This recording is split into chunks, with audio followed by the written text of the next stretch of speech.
سان سەبارەت بە سەفەرەکەی بارزانی و هاوڕێکانی بۆ بەغدا کاردانەوەی زۆری لێکەوتەوە لە ناوەندە سیاسی و ڕۆشنبیریەکان. ڕێبین هەردی نووسەر و ڕۆشنبیر ئاماژە بە ئەوە دەکات مامۆستا عەلی باپیر پیاوێکی ڕاستگۆیە لەگەڵ خۆی و ئێمەدا. هەڵوێستەکانی جێگەی شانازین. یعنی پێم شتێکی زۆر نامەنتیقی ئێمە بە کۆڵێک گرێوگۆڵ و گرفت و کێشەوە بچینە بەغدا. ڕەتکردنەوەی ئەمیری کۆمەڵی ئیسلامی بۆ بەشداربوون لە وەفدەکەی مەسعود بارزانی بۆ بەغداد کاردانەوەی لە ناوەندە سیاسی و ڕۆشنبیری و گشتیەکان لێ دەکەوێتەوە. بەشێک لە ڕۆشنبیر و کەسایەتی دیارەکانی هەرێمی کوردستان ئەم هەڵوێستەی ئەمیری کۆمەڵ گەورە و ڕازگۆیانە وەسف دەکەن. مامۆستا عەلی باپیر ئەمیری کۆمەڵی ئیسلامی کوردستان هەڵوێستی خۆی لەبارەی سەردانەکەەوە ڕاگەیاند و وتی لە هەرێمی کوردستان ناتەبایەکی زۆرەیە و پێم زۆر لۆژیکیە بە کۆمەڵێک گرێوگۆڵەوە بچینە بەغدا. هۆکاری نەچوونیشی لەگەڵ بارزانی بۆ بەغداد بۆ ئەوە گەڕاندەوە.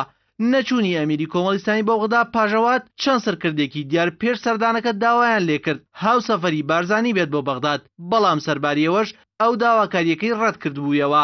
ڕێبین هەردی نووسەری دیاری کوردستان لەبارەی هەڵوێستەکەی ئەمیری کۆمەڵی ئیسلامیەوە ئەوەی نووسیوە لەوەتەی ئەم قەیرانە دروست بووە لەسەر هەڵوێستەکانیان سوورن، زۆر ئازانەتر لە هەموو هێزەکانی دی قسە دەکەن و لەم پێناوەژە زۆر ئازاردراون و ئەدرێن، بەڵام هەڵوێست و لێدوانەکانیان یەکجار بەرزە لای من و یەکجار دڵم پێی خۆشە. ئەگەر هەمووان وەک ئەمانە باڵوێست و ئازا و خاوەنی بیرروڕا و مەبدە بوونایە ئەمڕۆ کوردستان لە شوێنێکی تر بوو. ئەوەشی نووسیوە هەر بژیت مامۆستا نمونە زیاد بێت تۆ کەسێکی ڕازگۆ بوویت لەگەڵ خۆت و لەگەڵ ئێمەش.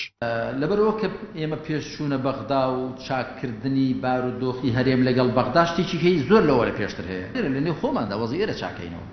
لەلایەکی ترەوە کامیار سابیر نووسەری دیار وتارێکی بەراوردکاری لەسەر هەڵوێستەکانی ئەمیری کۆمەڵ و هاوسەفەرەکانی بارزانی نووسیە و ئەوە دەڵێت هەندێک لەو علمانی و چەپانی ڕەخنیان لە ئیسلامی سیاسی و عەلی باپیرەیە یان هەندێک لەوانی فۆبیایان بۆ پیاوە هەیە با یەک تۆز بە ویژدانەوە سەیری جورئەتی سیاسی و عەقلانێتی سیاسی عەلی باپیر بکەن و بەراوردی بکەن باڵوێستی جەبانانە و ئیمتیازیانەی هەموو لایەنەکانی تر. ئایا بەڕاستی شیانی دەستخۆشی لێکردن نییە لەو ئازایەتی و لەو بەرچاوڕۆشنەی بۆ دۆخی سیاسی کوردستان و عێراقەتی؟ هەر لە درێژەی نووسینەکاندا نیاز حەمیدی ڕۆژنامەنووس پێی وایە بەشداری نەکردنی کۆمەڵ و گۆڕان لە مەهەزەلەی چوونە بەغدا هەڵوێستەکە تەواو دێتەوە لەگەڵ خواست و ویستەکانی خەڵکی.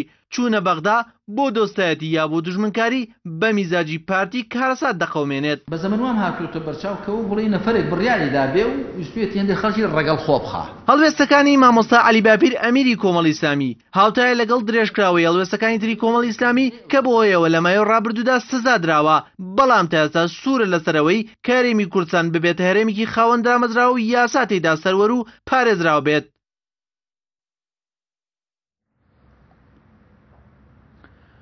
چوونی شاندێکی حزبی با سەرۆکاتی مەسعود بارزانی بۆ بەغدا لێکدانەوەی جیا بۆ دەکرێت.